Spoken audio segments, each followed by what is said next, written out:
The top business stories live from the Sky newsroom.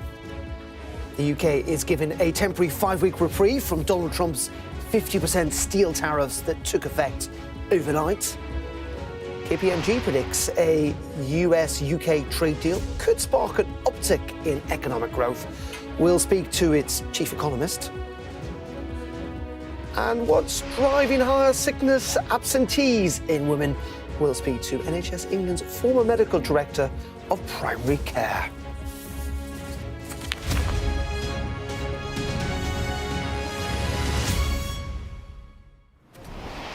Very good morning. Welcome to Business Live on this Wednesday with me, Darren McCaffrey. Well, the UK has been given a 5-week reprieve from a higher 50% US steel levy that took effect overnight.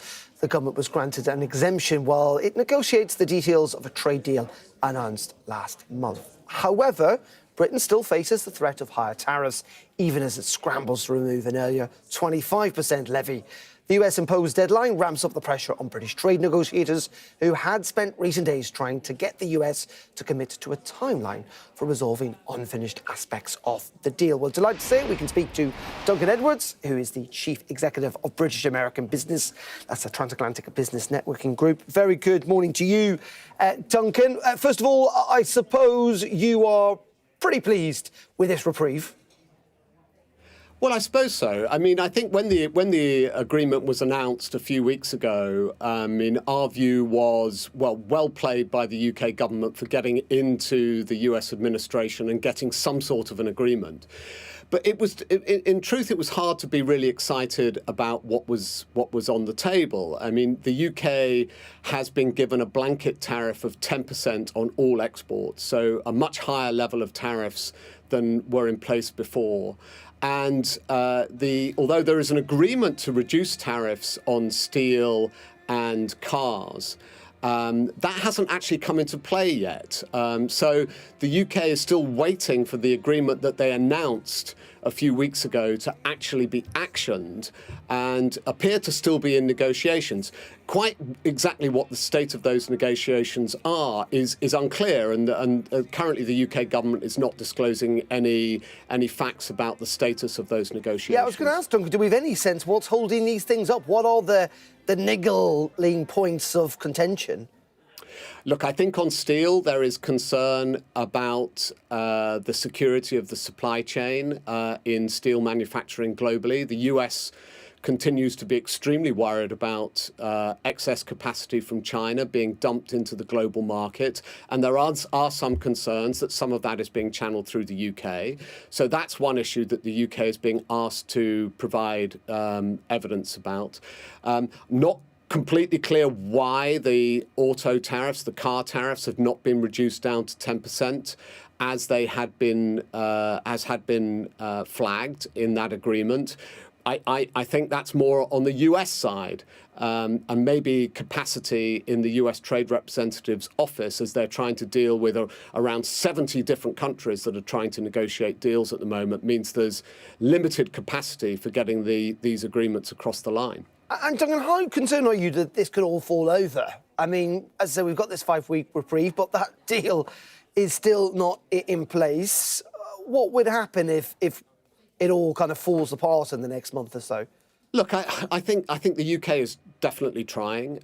It's the fault on this is not in their camp. They went into these negotiations in good faith, but there is some question about the reliability of the US on delivering these agreements at the moment. There is, clearly we've seen a lot of change in the attitude from the White House, and so until it's signed, until it's actually done, there is some risk. And to be honest, even when it is done, a 10% tariff as the floor leaves the UK in a worse position than it was before Liberation Day, April the 2nd, the announcement of these tariffs by the White House. I'm not sure there's much the UK can do about it. Let's hope they can get the agreement that they did reach across the line. And just very finally, Duncan, you represent businesses that fundamentally deal with the United States on both sides of the Atlantic. What's the sense? What's confidence like? There is a hell of a lot of uncertainty at the moment.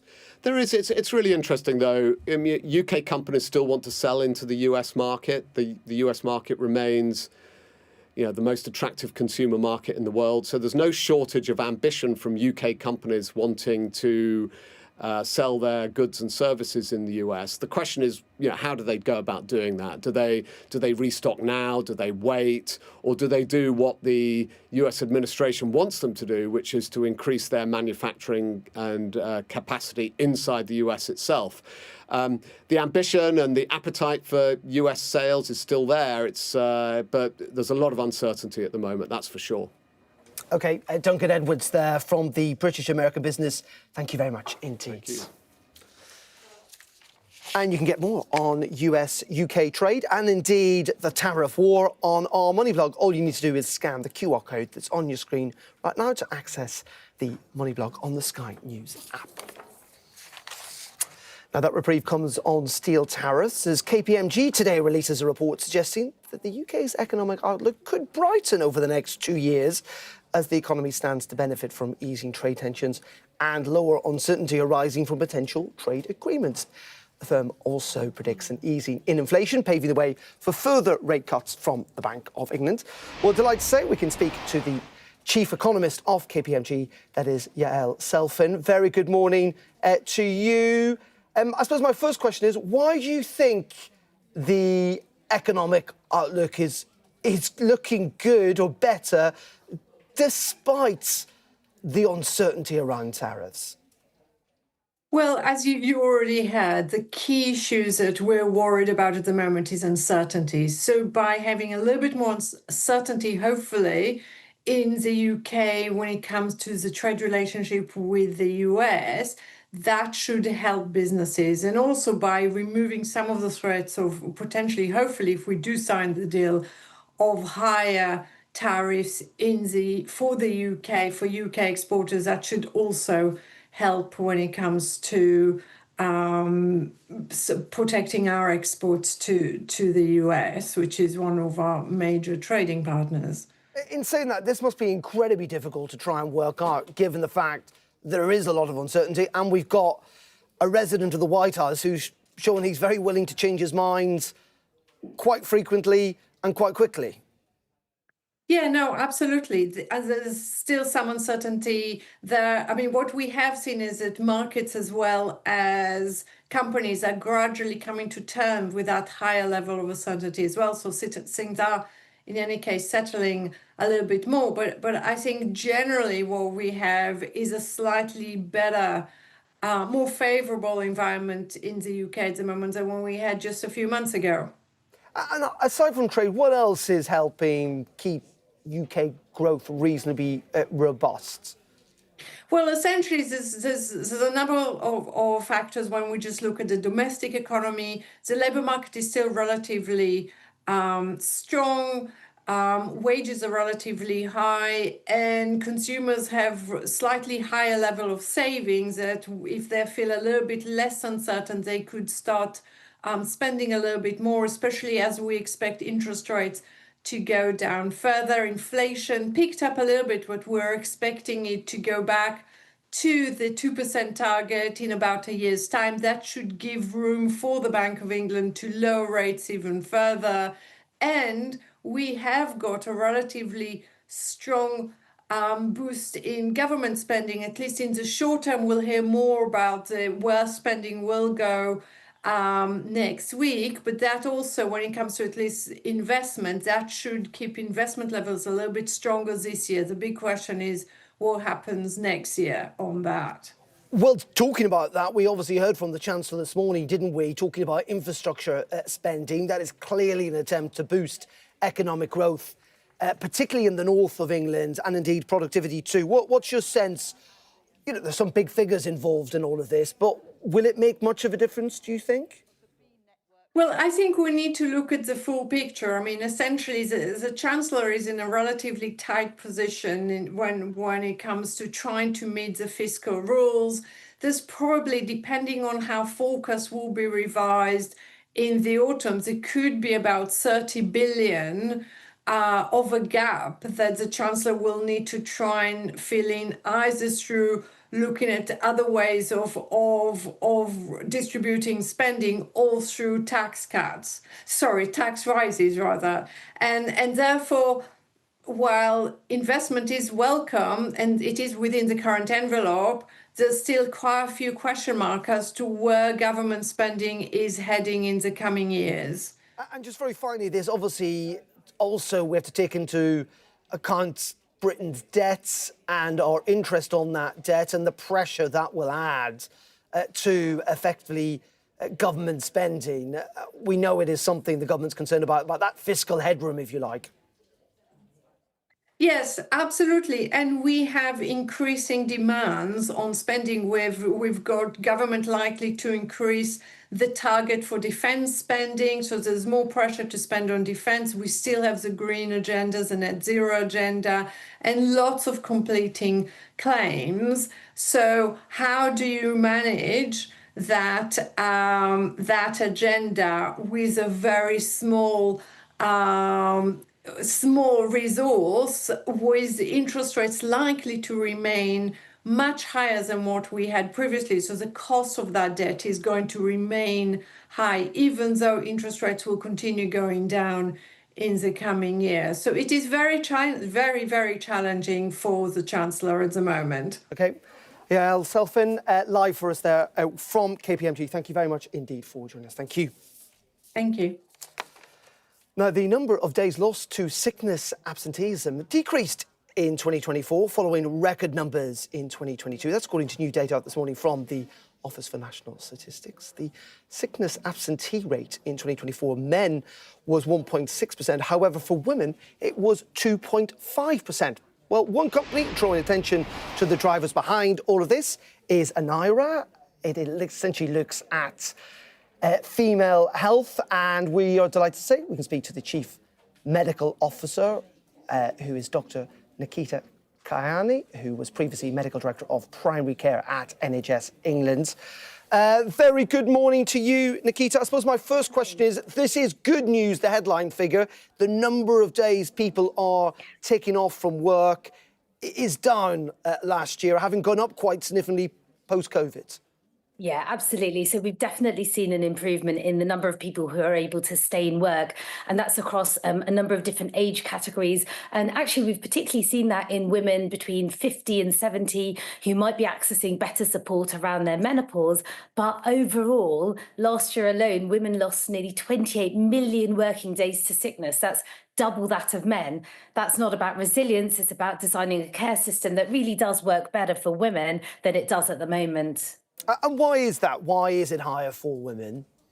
So there's lots of drivers here. So if we just unpick it a little bit, the sorts of things that women are finding that they're dealing with in amidst sort of working is musculoskeletal pain, fatigue, anxiety, depression. And these are often things that are linked to menopause, endometriosis, autoimmune conditions, things that are historically underdiagnosed or even dismissed in women.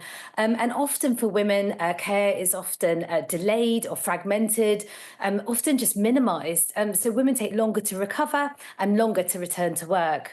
And is there anything that employers could be doing better to try and minimise this, again, particularly for women?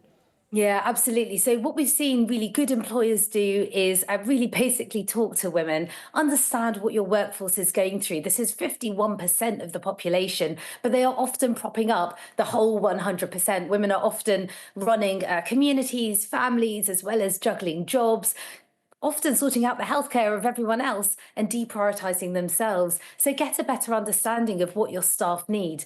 At Anira, our women's health service, many of the companies that we're working with have asked us to talk to their staff about the sorts of things they're facing. Are they worried about their fertile years? Are they worried about their heavy menstrual bleeding? Are they worried about perimenopause symptoms? And then understanding what we need to put around them. So bringing care to women. So often women are really busy, as I mentioned. So making sure that we can do their tests and their scans near to them, or often where they work, manage their care remotely where it's possible so that they can juggle all the other things that they're doing, and actually give them their health back and give them the confidence to stay at work well for longer. Nikita, we remember that obviously these stats out today from the ONS around sick days, that's separate from the rise, quite significant rise we've seen in long-term sickness that has taken people out of the workplace, which in many ways is a more challenging, fundamental, difficult problem, isn't it? Yeah, that's right. So what we're seeing, and we've in fact have been on and talked about this with Sarah J. Me last year, we're seeing people staying off for longer as health conditions get more and more complex, and they people get overloaded. So they get one condition, then they get another one, and then they get anxiety about returning to work, and it sort of superimposes one thing over another. And as we sort of mentioned up top in the programme, as particularly women have conditions that are unrecognised, untreated, and then unmanaged for too long, they end up just staying off for longer and longer, and the cycle continues. Just one bit of good news to end on, though, is that when we compare ourselves, at least when it comes to sick days, with other European countries, we're doing pretty good. Now, some would suggest that's because we haven't got a good welfare system in terms of it's not as generous as elsewhere in Europe in that sense. But also, is it that we are maybe doing something right in this country? Is there a positive note here? Look, I'm generally a very positive person, but I think we're starting to see the tip of the cost of decades of underinvestment in women's health. So actually, things like the thing that I'm focusing on now in Ira Health is very much about putting a whole system solution around women, because otherwise I think we are going to see that impact come through much more strongly in the coming years. And, let's get ahead of that. Let's treat women as whole women and make sure that they get supported within their own system, within, a healthcare service that works for them. OK. Thank you very much indeed for that. That's Dr. Nikita Kayani. Thank you. Join us there from Central London. OK, you're watching Business Live here on Sky News. Coming up in just a couple of minutes, we're going to be looking at how the markets are doing on this Wednesday lunchtime. The FTSE is up a fraction today. We'll have all the details up next. Stay tuned.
We've got your Sunday mornings covered. From the front page and the sounds of the streets to the voices of the people who make the major calls and big picture politics beyond Westminster. We'll put you at the heart of our story. I'm ready. Are you? Join me, Trevor Phillips, Sunday mornings on Sky News. This is the game changer seat. Look, it even comes with binoculars.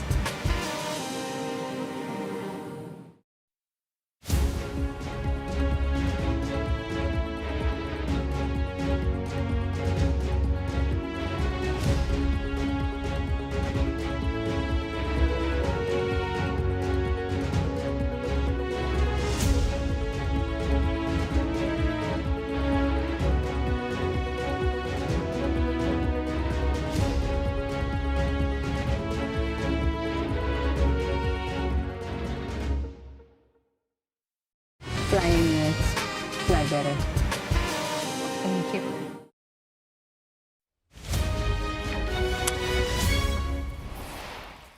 Right, let's have a look at those markets in a bit more detail now. Delighted to say we can speak to Emma Wall, who is Head of Platform Investments at Hargreaves Lansdown. Emma, always a pleasure. Good morning to you.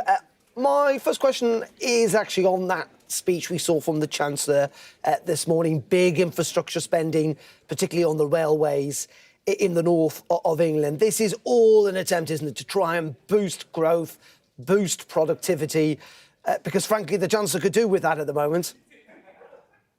Yeah, I think this is really interesting twofold. You're absolutely right. What this does to GDP in terms of what it can do for long-term growth and therefore the health and wealth of our economy is really interesting. But I'd also be really interested to understand how this ties in with the recent pension investment regime, or review rather, and the Mansion House Accord, which is all about getting pension money, retail investors' long-term savings into infrastructure alongside public money, particularly looking at structures such as the long-term asset fund.